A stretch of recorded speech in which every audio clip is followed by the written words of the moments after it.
Erdogan pede a Putin para voltar ao acordo de cereais com Kiev.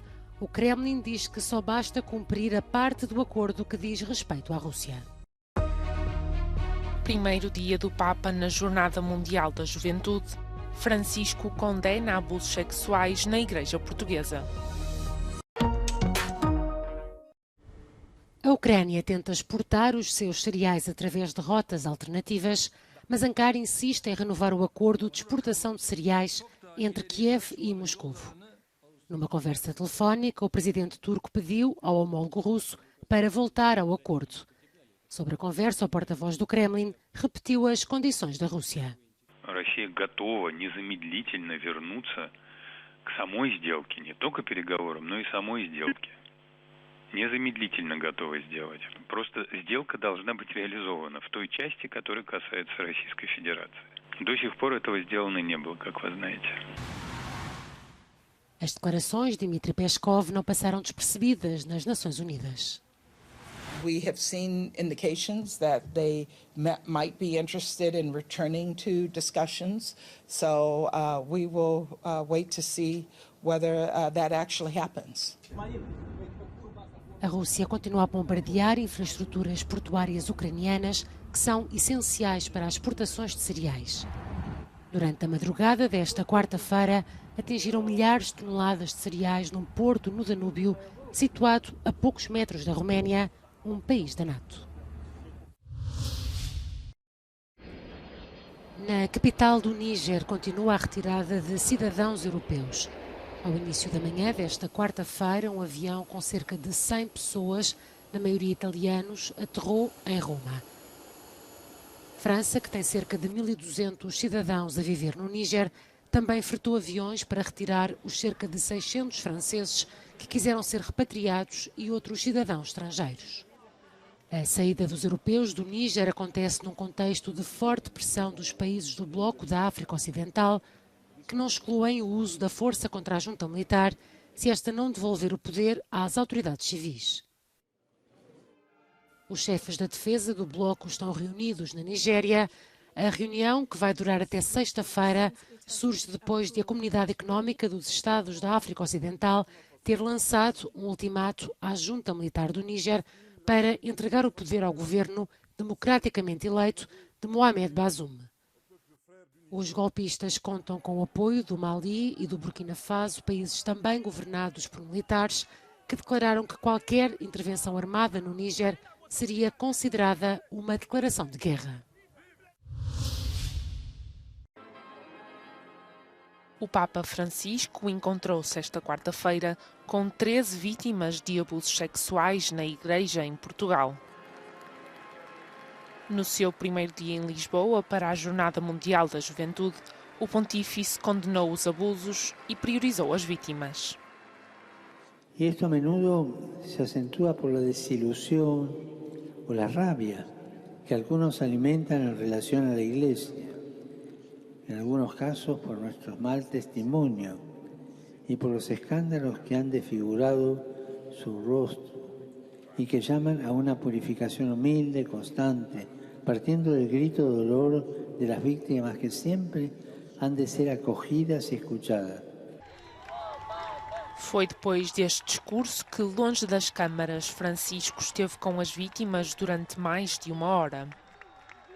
Em fevereiro, uma comissão independente publicou um estudo dos abusos sexuais na Igreja em Portugal. Os resultados referiam mais de 4.800 vítimas desde 1950. Alguns dos alegados abusadores permanecem no ativo. O Papa Francisco vai celebrar a última missa da Jornada Mundial da Juventude no domingo. Donald Trump vai ser ouvido no Tribunal de Washington, D.C. esta quinta-feira. O ex-presidente dos Estados Unidos deverá responder às acusações de que tentou reverter os resultados das eleições de 2020. O arguido é acusado de 4 crimes, incluindo conspiração para defraudar o país, conspiração contra a lei e obstrução de um processo oficial. Este é apenas um dos 3 processos criminais movidos contra o ex-presidente. Os 2 outros casos tratam a alegada posse indevida de documentos confidenciais e a acusação de falsificação de registros comerciais para encobrir um pagamento secreto a uma atriz pornográfica. Os problemas com a justiça surgem numa altura em que o arguido faz campanha para regressar à Casa Branca. Neste momento, Trump vai à frente na corrida para se tornar o candidato do Partido Republicano. As mais recentes sondagens colocam-no a par do atual presidente Joe Biden, com 43% das intenções de voto. O assassino do ataque a uma sinagoga nos Estados Unidos em 2018 foi condenado à morte por um júri federal esta quarta-feira. A decisão do júri foi unânime e por isso é vinculativa.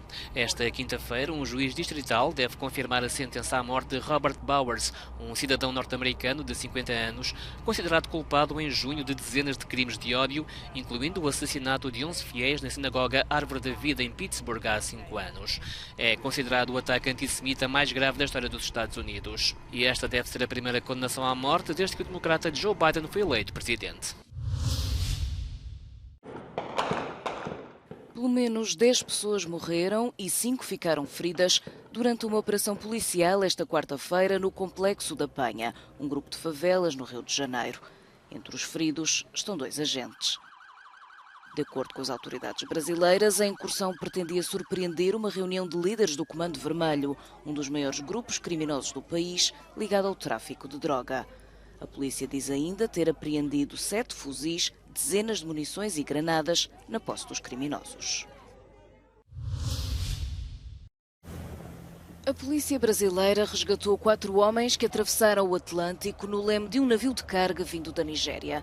Os passageiros clandestinos zarparam de Lago no final de junho, escondidos dentro da caixa da máquina do leme, um minúsculo compartimento de apenas 3 metros quadrados.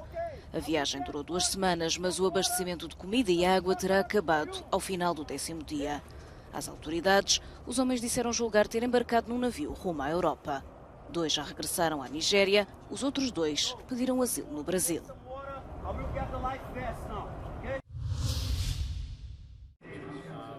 De um invejável AAA para AA+. A agência de notação financeira Fitch cortou o rating dos Estados Unidos, invocou a deterioração orçamental esperada durante os próximos 3 anos, a par da erosão da governação, alegando impasses repetidos quanto ao limite da dívida e resoluções de último minuto. A secretária do Tesouro, Janet Yellen, disse que a mudança é arbitrária e baseada em dados desatualizados. A Casa Branca também expressou o desacordo com a decisão. A inteligência artificial pode ajudar os radiologistas a detectar o cancro da mama. Esta é a conclusão de um estudo realizado na Suécia e publicado esta quarta-feira na revista científica Lancet. De acordo com os primeiros dados do estudo, o software de inteligência artificial não aumenta a taxa de falsos positivos e parece ser capaz de reduzir a carga de trabalho dos radiologistas no rastreio. Os investigadores acreditam que este software é fiável e pode ser um aliado nas avaliações dos médicos.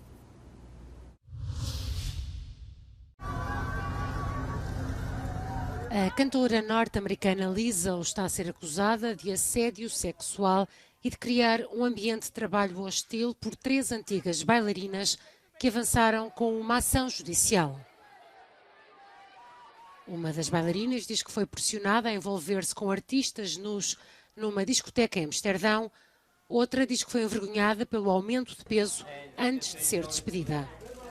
Lizzo ainda não comentou publicamente a ação judicial.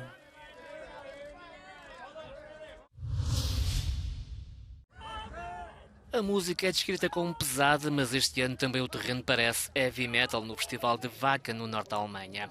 Num verão marcado por diversas ondas de calor, mas também por repentinas tempestades, o estado de Schleswig-Holsácia, entre o Mar do Norte e o Báltico, tem sido assolado nos últimos dias pela chuva, o que obrigou a limitar o público previsto este ano no mítico festival de heavy e thrash metal. Die Stimmung ist vielleicht etwas feucht, aber im Allgemeinen würde ich sagen, dennoch relativ gut. Also man macht das Beste draus. Und gerade als wir aufgebaut haben, kam dann die Nachricht, dass keine Autos mehr anreisen dürfen. Und wir dachten so, oh mein Gott, wie viel Glück haben wir eigentlich, dass wir jetzt noch auf den Platz gekommen sind. O trânsito, entretanto, intensificou-se a caminho de Wacken. Para além das condições para desfrutar da música já não serem as melhores, a frustração ainda se agravou mais para quem se viu privado de aceder ao festival. É que a organização viu-se obrigada a limitar o acesso ao recinto a 50 mil espectadores, depois de ter vendido cerca de 85 mil ingressos a 300 euros em pré-venda. Até sábado há mais de 150 concertos previstos no festival de Wacken. Os Iron Maiden são os cabeças de um cartaz onde figuram ainda os Halloween, os Megadeth e os Creator. As brasileiras Nervosa representam o metal lusófono este ano em Wacken. Brasil e Itália foram a surpresa do dia pela negativa no Mundial Feminino de Futebol. Em Melbourne, as canarinhas não conseguiram desfazer o nulo e a Jamaica celebrou a qualificação, num jogo que marcou a despedida da lendária Marta aos campeonatos do mundo. O Brasil fechou o grupo F na terceira posição, a 1 ponto da Jamaica. A França foi primeira após ganhar 6-3 ao Panamá. No grupo G, a surpresa aconteceu em Wellington, onde a Itália precisava apenas de empatar e chegou aos 90 minutos qualificada, mas ao segundo minuto dos descontos, a África do Sul fez 3-2 e apurou-se às custas da Squadra Azurra. No outro jogo do grupo, a Suécia bateu a Argentina e fechou o grupo só com vitórias. As suecas vão agora enfrentar os Estados Unidos nos oitavos de final. Arrivederci Gianluigi Buffon. O impressionante guarda-redes italiano disse adeus ao futebol profissional aos 45 anos. Para trás, Buffon deixa uma carreira carregada de êxitos, incluindo um campeonato do mundo ganho com a Itália em 2006 e 10 ligas italianas, todas ganhas pela Juventus, e a última ao lado de Cristiano Ronaldo, o jogador a quem fica ligado também pelo extraordinário gol marcado há 5 anos, quando o português ainda jogava no Real Madrid. Buffon começou no Parma, passou pelo Paris Saint-Germain e fecha a carreira de novo no Parma, após uma época na Série B.